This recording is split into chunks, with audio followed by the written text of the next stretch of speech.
오늘은 저희가 종교개혁 기념주일로 함께 예배 드리고 있습니다. 모든 것이 빠르게 변해가고 특별히 끊임없이 새로운 것을 추구해가는 이 시대에 오래전, 그것도 500년 전에 일어난 아주 캐캐묵은 그러한 일을 우리가 기억하고 기념한다는 것은 참 고리타분해 보이는 그런 일처럼 보입니다. 그렇지만 우리가 어디에서부터 왔는지, 그리고 또 우리가 그 뿌리를 기억하고 확인하는 일은 우리가 누구인지를, 우리의 정체성을 확인하고 지키는데 매우 중요한 작업이라고 생각합니다. 지난 금요일 집회 때 잠깐 말씀드린 것처럼, 또 사실 지난 주일에 우리 심수영 목사님께서 설교해 주신 것처럼 종교개혁의 가장 중요한 가르침 중에 하나는 우리가 그리스도와 연합하였다, 우리가 그리스도와 믿음으로 결혼하였다라고 하는 것입니다.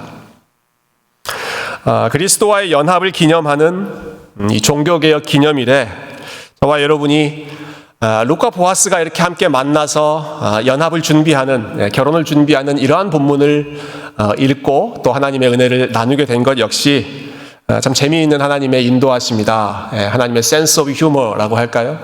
참 하나님의 유머 감각, 섭리가 참 오묘하다라는 생각하게 됩니다. 한 남자와 한 여자가 만나서 결혼하고 가정을 이루는 이 이야기는 모든 사람에게 언제나 호기심을 불러일으키는 아주 흥미로운 주제입니다. 얼마 전에 저희 집에서 아이들과 함께 저녁을 먹다가 갑자기 이 주제가 나왔습니다. 누구와 결혼해야 하는가? 그래서 제가 아이들에게 아빠는 이런 사람하고 너희들이 결혼하면 좋겠다, 기준을 좀 알려줬습니다. 몇 가지 바람을 말했는데요. 제일 첫 번째, 제가 제일 먼저 이야기했던 게 뭐였을까요? 첫 번째, 믿음을 얘기해야 하는데 제가 그렇게 홀리하지 않아서 믿음보다 첫 번째, 남자는 여자하고 여자는 남자하고 결혼해야 한다. 요즘 이거부터 가르쳐야 되는 거 아시죠?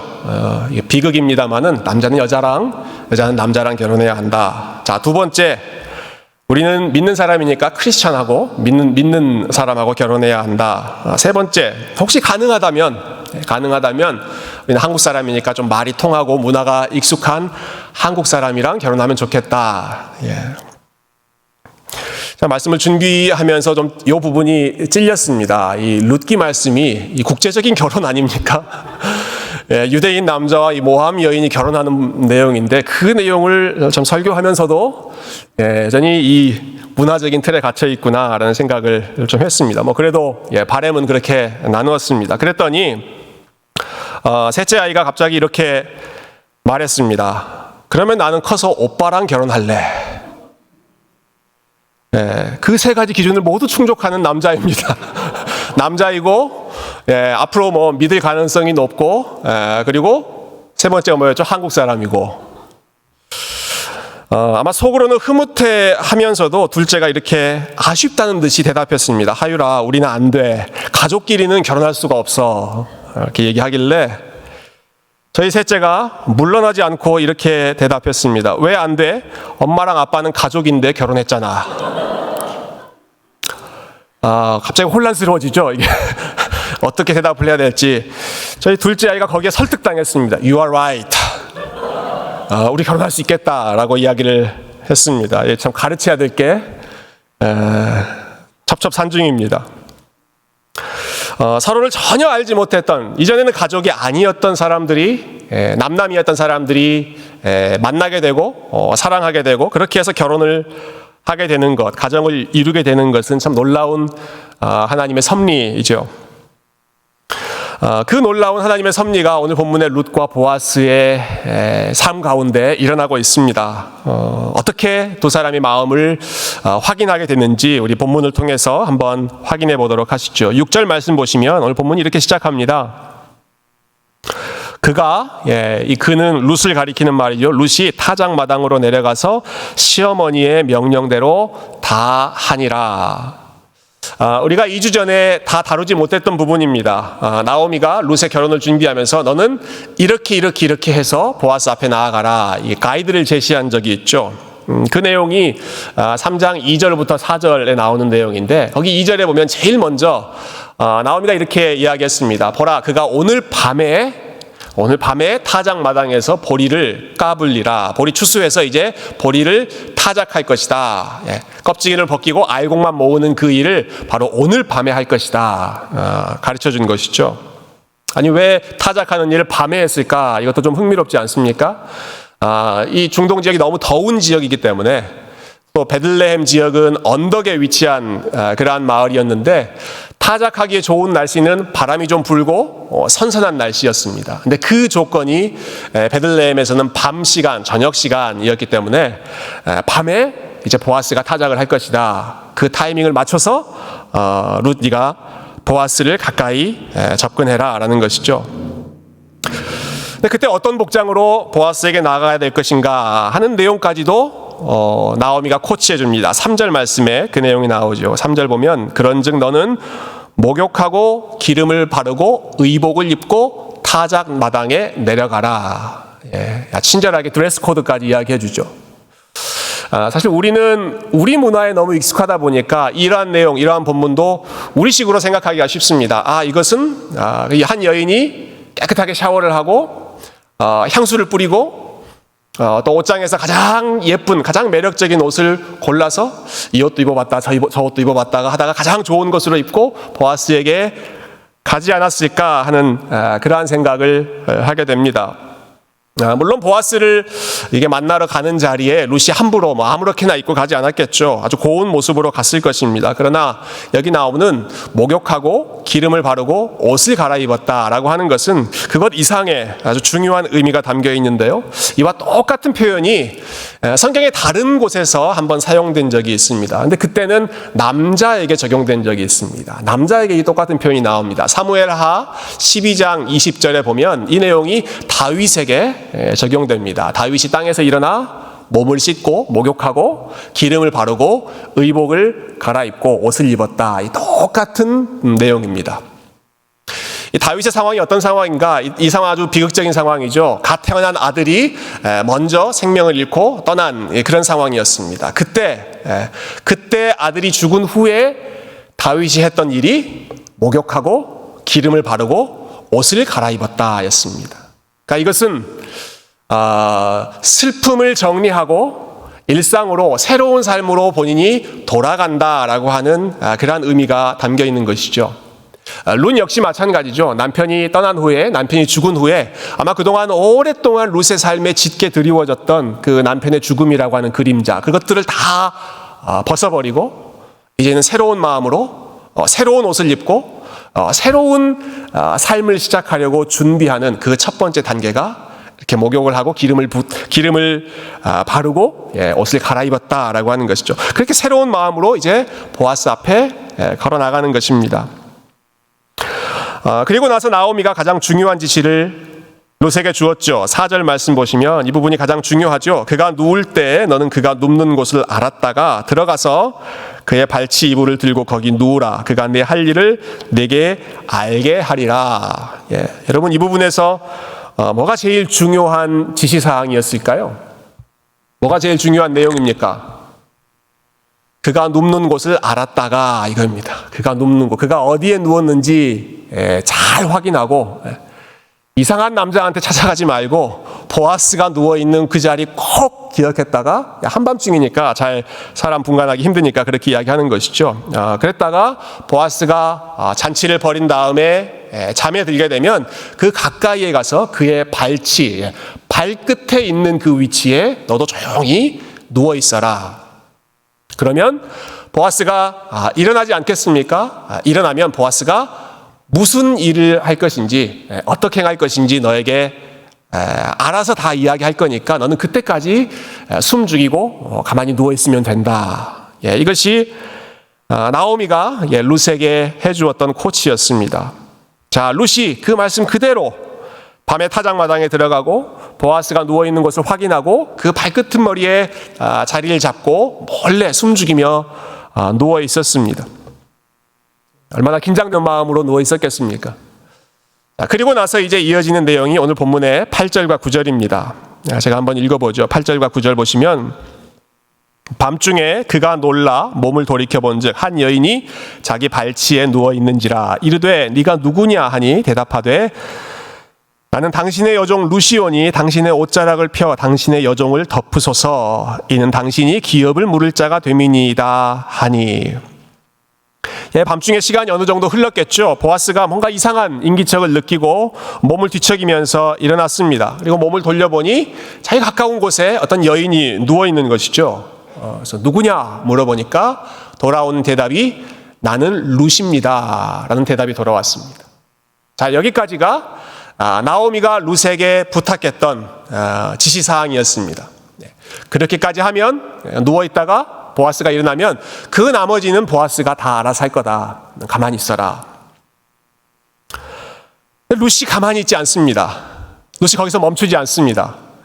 시어머니가 해준 그 지시사항에 멈추지 않고 시어머니가 시키지 않았던 말을 룻이 갑자기 꺼냅니다. 그 말이 이것이죠. 당신의 옷자락을 펴서 나를 덮으소서. 이는 당신이 기업 물을 자가 되기 때문입니다. 이 말은 나오미가 안 가르쳐준 말입니다. 룻이 자기가 주도권을 가지고 즉석에서 지금 이 말을 보아스에게 하는 것이죠. 당신의 옷으로 나를 덮어달라라고 하는 말은 쉽게 이해하면 일종의 프로포즈입니다. Would you marry me? 당신 나와 결혼해 주시겠습니까? 나를 당신의 아내로 받아주시겠습니까? 라고 하는 제안을 누가 누구에게 지금 한다고요? 룻이 보아스에게 하고 있다. 지금이야 먼저 좋아하는 사람이 프로포즈도 하고 더 많이 좋아하는 사람들이 프로포즈를 하고 그렇습니다만은 룻기가 기록될 당시는 지금으로부터 3000년 전에 아주 오래된 고대 사회였다라는 사실을 우리가 기억하면 좋겠습니다.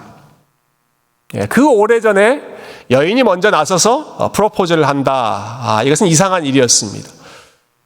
특히 룻의 상황을 우리가 생각해 보면 룻이 가지고 있는 객관적인 조건에서 그가 먼저 보아스에게 나아가서 이런 제안을 한다. 이것은 상식에 어긋나는 일입니다.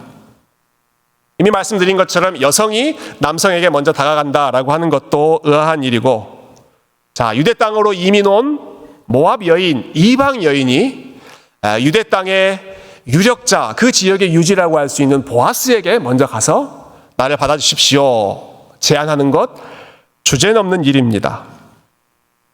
나이가 한참 어린 룻이 자기보다 나이가 더 많은 보아스에게 가서 이러한 요청을 한다는 것, 그리고 룻의 신분이 어떻습니까? 룻은 이삭을 주우면서 하루하루 연명하는 여인이지 않습니까?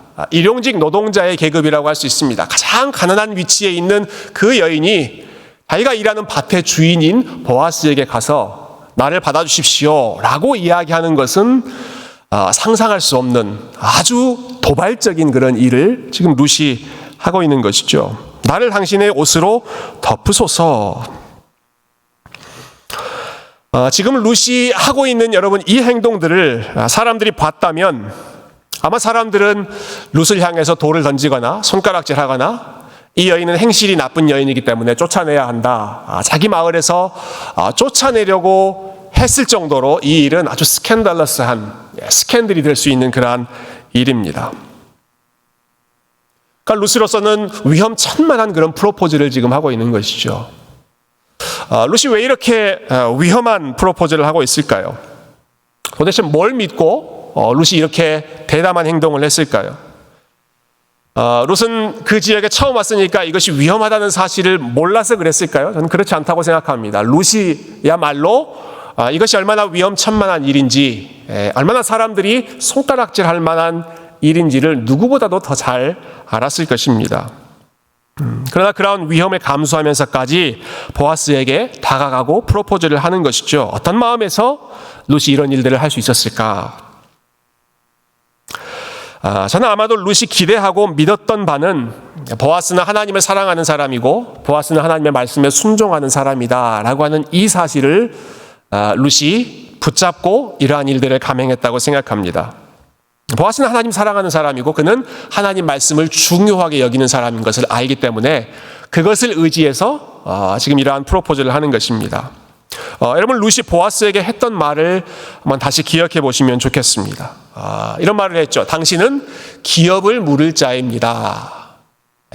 당신 나를 사랑하죠. 이런 뭐 로맨틱한 고백이 아닙니다. 당신은 기업 물을 자입니다. 보아스, 나는 당신을 압니다. 당신은 하나님 말씀에 순종하는 사람입니다.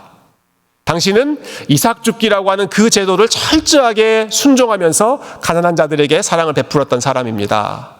당신은 힘없고 약한 자들을 돌보라는 하나님의 명령에 철저하게 순종하려고 애쓰는 사람입니다. 당신은 하나님의 말씀을 중요하게 생각하는 사람인 것을 압니다. 우리 가문을 일으킬 사람이 당신입니다. 율법에 따라 기업을 물을 자가 당신입니다. 이 의무를 말씀에 따라서 도전하고 있는 것이죠.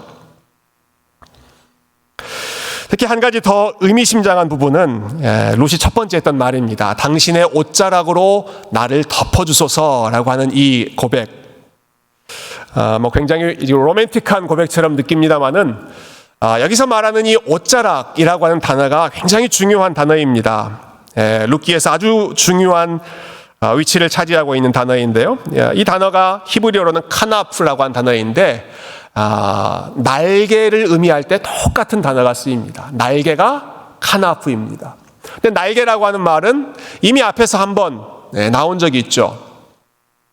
2장에서 룻이 보아스를 처음 만났을 때 보아스가 룻에게 격려하면서 했던 말이 이 날개라고 하는 단어였습니다. 여호와의 날개 그늘 아래로 그분의 보호하심을 받으러 온 너에게 하나님께서 큰 상을 베풀어 주시기를 원한다.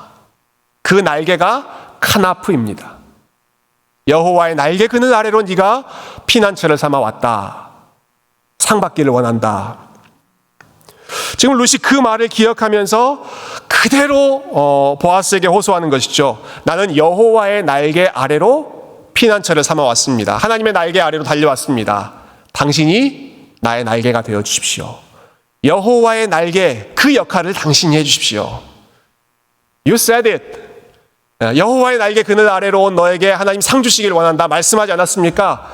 당신이 그분의 날개로, 그분의 옷자락으로 나를 덮어주십시오. 그 믿음의 고백을 서로 주고받는 것이죠. 즉 룻이 아무것도 생각하지 않고 그냥 막무가내로 대시하는 것이 아니라 하나님을 향한 믿음과 그리고 이 사람은 하나님의 말씀을 순종하는 사람, 하나님을 사랑하는 사람이다 하는 것을 믿고 그것을 의지하면서 지금 보아스에게 당시의 문화, 당시의 사회 통념을 뛰어넘어서 아주 대담한 프로포즈를 지금 하고 있는 것이죠. 자, 이 프로포즈의 결과가 어떻게 이어지는지를 우리가 나머지 내용을 통해서 한번 살펴보겠습니다. 여러분 10절 한번 보실까요? 이제 보아스의 반응이 이어집니다. 10절 보시면 그가 이르되 내 딸아 여호와께서 네게 복 주시기를 원하노라. 네가 가난하건 부하건 젊은 자를 따르지 아니하였으니 네가 베푼 인애가 처음보다 나중이 더하도다. 보아스는 당돌하다고 책망하지 않고 룻을 칭찬합니다. 하나님께서 너에게 복 주시기를 원한다 칭찬합니다. 그 이유가 무엇입니까? 네가 가난하건 부하건 젊은 자를 따르지 않고 나를 찾아온 것은 이건 복된 일이다라고 칭찬하는 것이죠. 또 룻을 내 딸이라고 부르는 걸 보면 이 룻과 보아스의 나이 차이가 꽤 있었던 것으로 보이는데요. 룻이 남편감을 찾으면서 어떠한 청년의 열정이나 청년의 어떠한 로맨스를 추구하여 젊은 사람을 찾아간 것도 아니고 단순히 부유한 사람을 찾아간 것도 아니고 율법의 규정대로 우리 가문의 기업 물을 자, 가까운 사람, 율법이 정해놓은 기업 물을 자에 해당하는 보아스에게, 심지어는 그가 나이가 많은 나이차가 있는 사람임에도 불구하고 찾아갔다. 이것을 보아스는 높이 평가하는 것입니다. 왜냐하면 그것은 룻 개인적인 욕심을 따라서 간 것이 아니라 그 가정을 일으키고 나오미의 삶을 회복하고 잃어버린 그 가족의 모든 것을 회복하는 그 목적이 룻의 동기에 기저에 깔려 있기 때문에 가족에 대한 헌신의 마음을 실천하고 있는 룻을 이 보아스가 지금 높이 평가하고 있는 것이죠. 그리고 이어지는 11절 말씀 보면 룻을 향한 격려가 계속되는데요. 11절 제가 다시 읽어보죠. 그리고 이제 내 딸아 두려워하지 말라. 내가 네 말대로 네게 다 행하리라. 네가 현숙한 여자인 줄을 나의 성읍 백성이 다 아느니라. 룻에게 먼저 들려주는 말은 두려워하지 말라이죠. 두려워하지 말라. 이 말을 뒤집어 보면 지금 룻이 굉장히 두려워하고 있는 상태이다라고 하는 걸 알 수 있습니다. 뭘 두려워하고 있었을까요? 행여 이 일이 잘못되면 어떡하나 하는 두려움이 있었겠죠.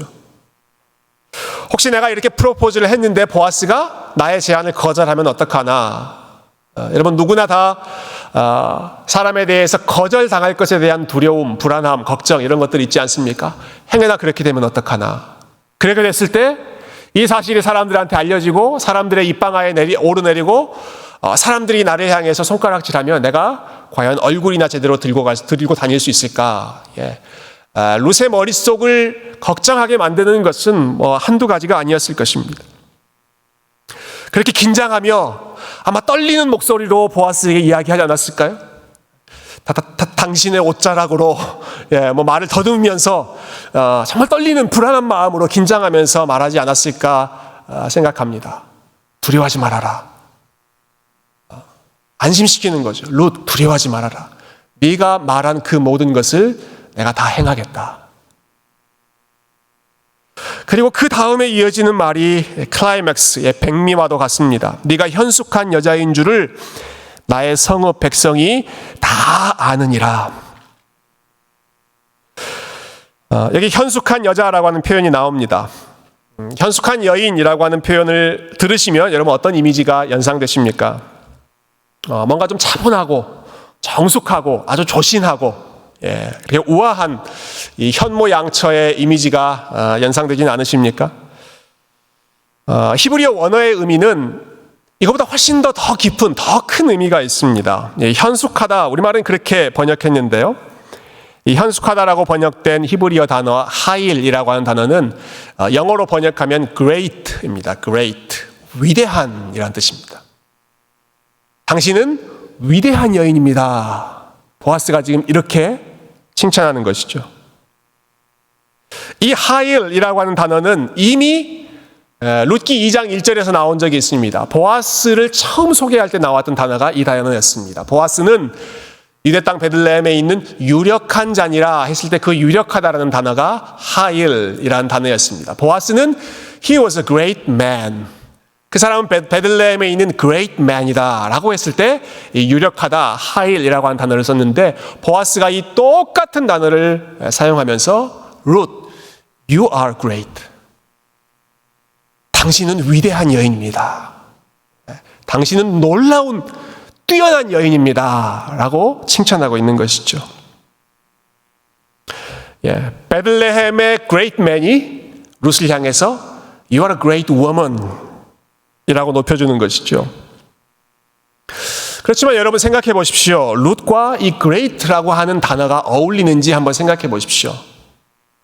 룻은 이 단어하고 거리가 먼 사람입니다.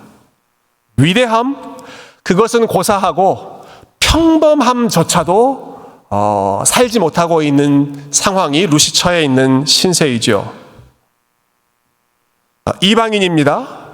연약한 여인의 신분입니다. 보호자를 찾을 수 없는 과부의 신분입니다. 그리고 하루하루 이삭을 줍지 않으면 연명할 수 없는 그 당시에 가장 밑바닥 계층에 있는 사람이 룻입니다. You are great 라고 하는 말은 다른 사람들에게는 적용될지 몰라도 이러한 상황, 이러한 객관적인 조건에 있는 룻에게는 어울리지 않는 말입니다. 그럼에도 불구하고 지금 보아스는 룻을 향해서 당신은 위대한 여인입니다. 당신은 놀라운 여인입니다. 당신은 탁월한 You are great person. 아주 뛰어난 사람입니다. 라고 평가하고 있는 것이죠. 도대체 무엇을 보고 룻이 이러한 칭찬을 받을 수 있을까? 저는 룻에게 있었던 것은 딱 한 가지밖에 없었다고 생각합니다. 그것은 믿음입니다. 룻은 하나님이 나의 날개가 되어주십니다. 하나님이 나의 보호자가 되어주신다는 믿음 하나밖에 없었던 사람입니다. 그 믿음 하나 가지고 고향 떠나서 시어머니 따라서 어머니 하나님이 나의 하나님 될 것입니다. 그 믿음 따라서 온 사람이 룻이지 않습니까? 뿐만 아니라 하나님께서 말씀하신 그 율법을 따라서 걸어가는 것, 율법대로 순종하고 말씀 따라 걸어가는 것을 자신의 부르심으로 그리고 자신의 소망으로 삼았던 말씀에 대한 믿음이 룻에게 있었습니다. 믿음 외에는 룻이 가진 것이 아무것도 없었죠. 그러나 여러분, 그 믿음이 룻을 great woman, 위대한 사람으로 만들었습니다. 룻이 가지고 있는 그 믿음 하나가 당신은 위대한 사람입니다, You are great이라는 칭찬을 받기에 충분한 유일한 조건이 되었던 것이죠. 여러분, 우리 삶을 위대하게 만들어주는 것이 무엇입니까? 우리의 삶을 great하게 만들어주는 것이 무엇입니까? 그것은 우리가 가진 재산도 아니고, 그것은 우리가 이룬 업적도 아니고, 열심히 공부해서 이룬 좋은 학벌도 아니고, 외모나 건강이나 아주 고매한 인격도 아니고, 혹은 사람들이 우리의 모습을 보면서 저 사람 참 성공했네, 저 사람은 참 괜찮게 살았네, 인생을 그렇게 평가하는 성공과 실패의 기준, 그러한 것들도 아닙니다. 우리를 위대하게 만들어주는 것은 믿음입니다. 하나님을 아는 믿음, 그리고 하나님의 말씀대로 살려고 애쓰는 믿음, 그것 하나가 성도를 성도답게 하고 하나님의 백성을 위대하게 만드는 유일한 조건이 되는 것이죠.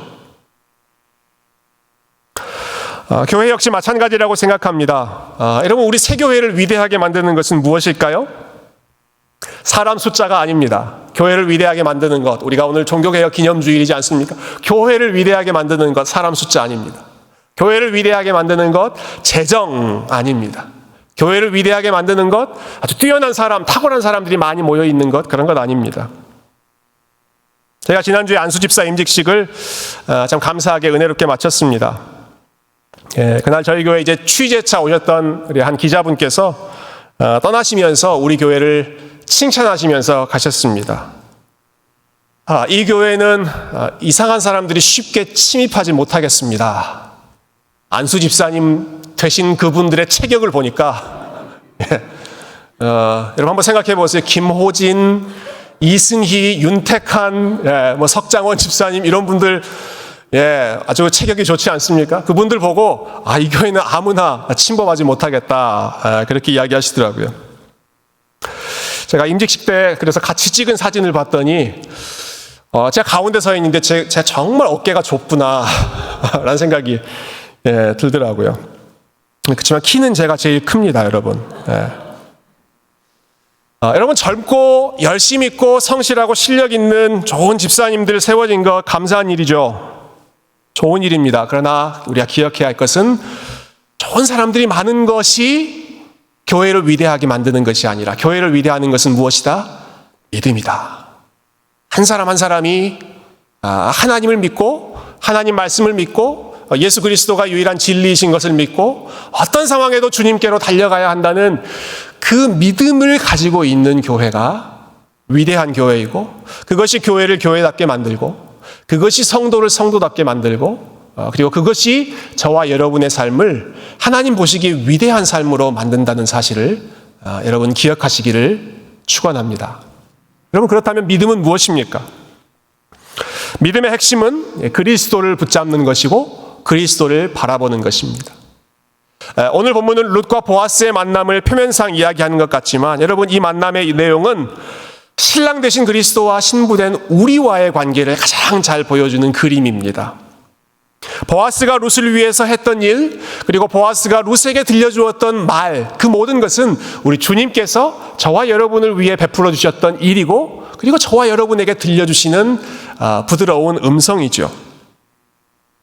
하나씩 생각해 볼까요? 룻이 이렇게 말했습니다. 당신의 옷자락으로 나를 덮으소서. 여러분, 이것 우리 하나님께서 제일 좋아하시는 일이고 제일 즐겨하시는 특기입니다. 아담과 하와가 범죄해서 부끄러워서 스스로의 몸을 가리려고 했을 때 제일 먼저 하나님께서 해주시는 은혜의 손길이 무엇이었습니까? 가죽옷을 지어서 그들을 입혀주고 그들의 부끄러움을 덮어주셨던 것, 그들의 허물, 그들의 수치를 가리워주셨던 것이 하나님께서 하셨던 첫 번째 일이죠.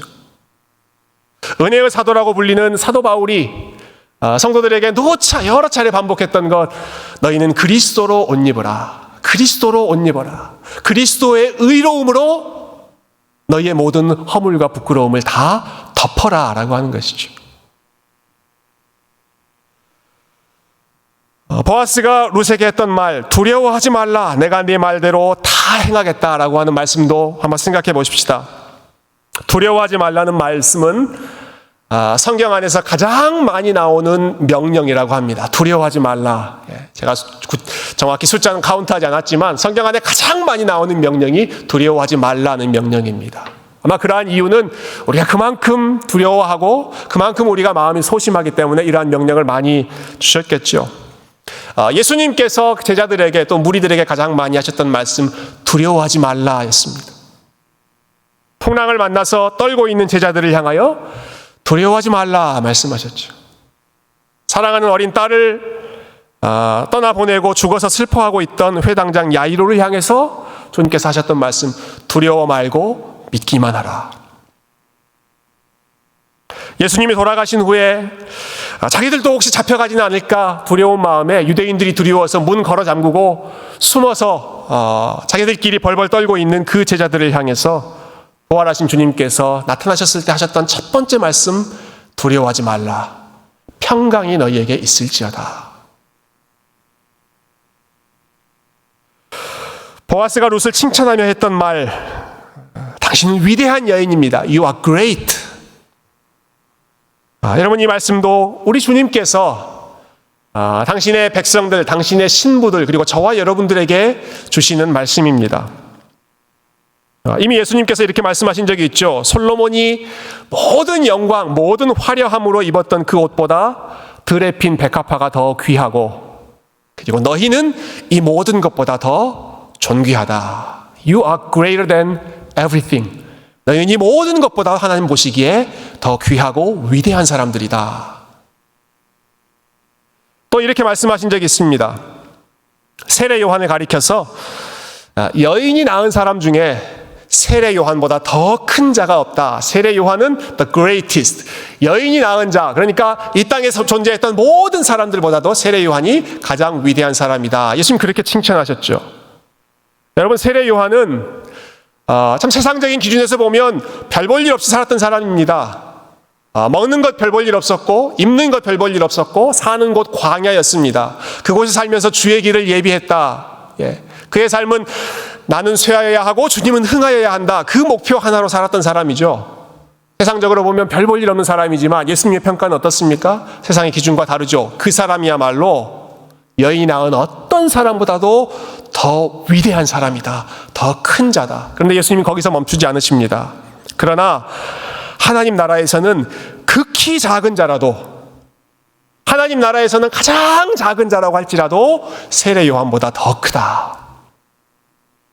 예수 그리스도 안에 믿음으로 연합해 있는, 그리고 예수 그리스도를 믿음으로 따라가는 제자들의 삶, 하나님 나라의 백성들의 삶은 세상 사람들보다는, 세상 사람들은 말할 것도 없고 심지어는 세례 요한처럼 귀한 일을 감당했던 그 사람보다도 더 위대하고 더 큰 사람이 그리스도 안에 있는 저와 여러분이라고 하는 말씀.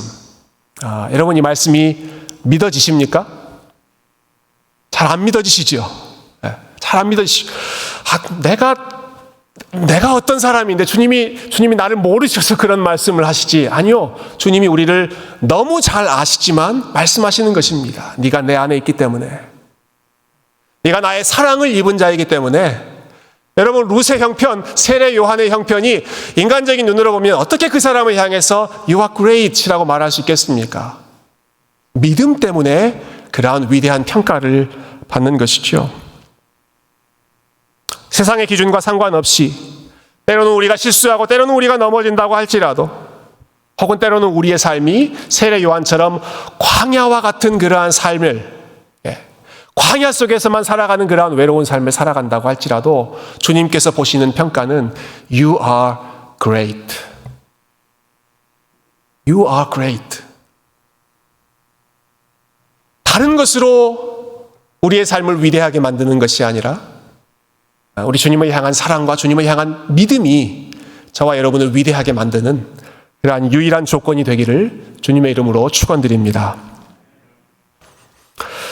본문의 나머지 내용은 간단하게 살펴보고 마치겠습니다. 여러분, 보아스가 룻에게 마지막으로 남긴 말은 룻으로서는 좀 실망스러운 내용입니다. 룻을 이제 떠나 보내는데요.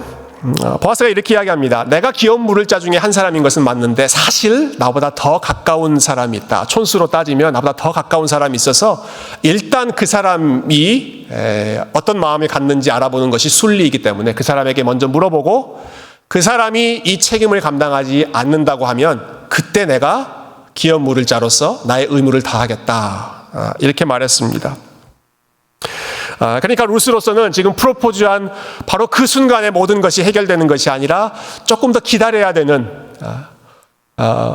이 상황이 어떻게 될지 좀 조마조마하게 며칠간 더 기다려야 되는 그러한 상황이 룻에게 주어졌죠. 그러나 그 상황 속에서도 보아스는 최선을 다해서 룻의 마음을 안심시키고 룻을 보호합니다. 여러분, 룻이 사람들에게 발각되지 않게 하려고 안전하게 보호했다가 아침 일찍 돌려보냅니다. 그리고 집으로 돌아갈 때에는 빈손으로 돌아가지 않도록 보리를 6번이나 되어주면서 너의 시어머니에게 빈손으로 돌아가지 말아라. 잔뜩 먹을 것을 채워서 보내줍니다. 이러한 행동은 룻 너의 삶이 그리고 나오미의 삶이 절대로 비어있는 채로 텅 빈 채로 끝나도록 내가 가만히 두지 않겠다. 어떻게든 나의 일을 다 하겠다라고 하는 헌신의 표현이죠. 자, 이 모든 상황을 전해 들은 시어머니 나오미가 오늘 본문 마지막 절에서 이렇게 고백하죠. 우리 18절 말씀을 마지막으로 한번 같이 읽을까요? 자, 18절 말씀 같이 한번 읽어보십시다. 시작.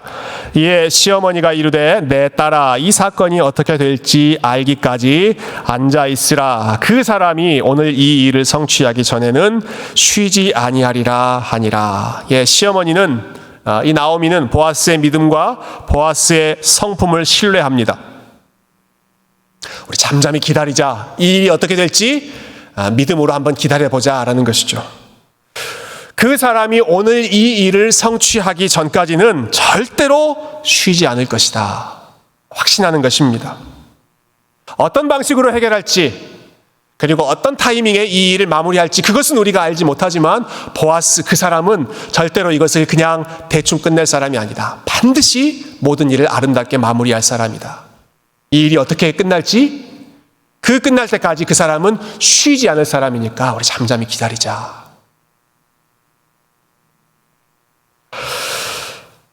사랑하는 성도 여러분, 오늘 우리가 종교개혁 기념주일이라는 말씀을 여러 차례 드렸습니다. 종교개혁을 기념한다는 것은 무엇인가? 어떠한 떠들썩한 이벤트를 하는 것도 아니고 종교개혁을 기념한다는 것은 종교개혁가들이 그토록 붙잡고 회복하고자 했던 복음을 기억하는 것입니다. 복음을 기념하는 것입니다. 복음을 우리 마음 가운데 다시 한번 선포하는 것입니다. 여러분, 복음이 무엇입니까? 복음은 오늘 본문에 나온 보아스를 통해서 보여주었던 예수 그리스도의 모습을 우리가 붙잡는 것이죠.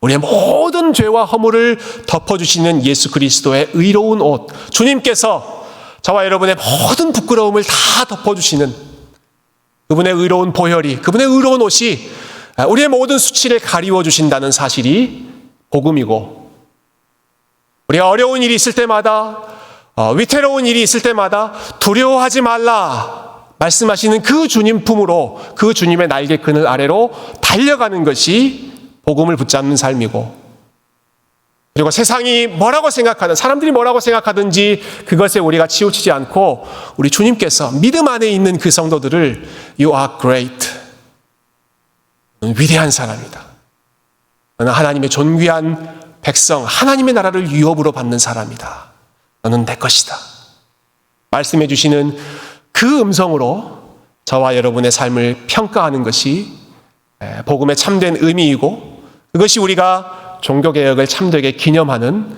올바른 방법인 줄로 믿습니다. 여전히 우리 가운데 문제가 있고 때로는 그것들이 당장 해결되지 않아 기다려야 할 때도 있습니다. 그러나 여러분, 나오미가 했던 말을 기억하시기 바랍니다. 그 사람이 이 일을 성취하기 전까지는 절대로 쉬지 않을 것이다. 여러분, 이것을 기억하는 것이 복음의 핵심입니다. 우리 가운데 착한 일을 시작하신 하나님께서, 그리스도 예수 안에서 선한 일을 시작하신 그분께서 그리스도 예수의 날까지 절대로 쉬지 않고 그 열심이 사라지지 않고 저와 여러분의 삶에 하나님이 원하시는 그 계획, 그 목적이 이루어지기까지 반드시 포기하지 않고 이루어내시는 그 하나님의 열심을 붙잡고 그 하나님을 믿음으로 바라보며 저와 여러분의 삶이, 그리고 이번 한 주 우리의 삶이 모든 상황 가운데 주님께 계속 달려가고 계속 나아가는 믿음의 삶, 복음의 삶이 되시기를 주님의 이름으로 축원드립니다. 함께 기도하겠습니다.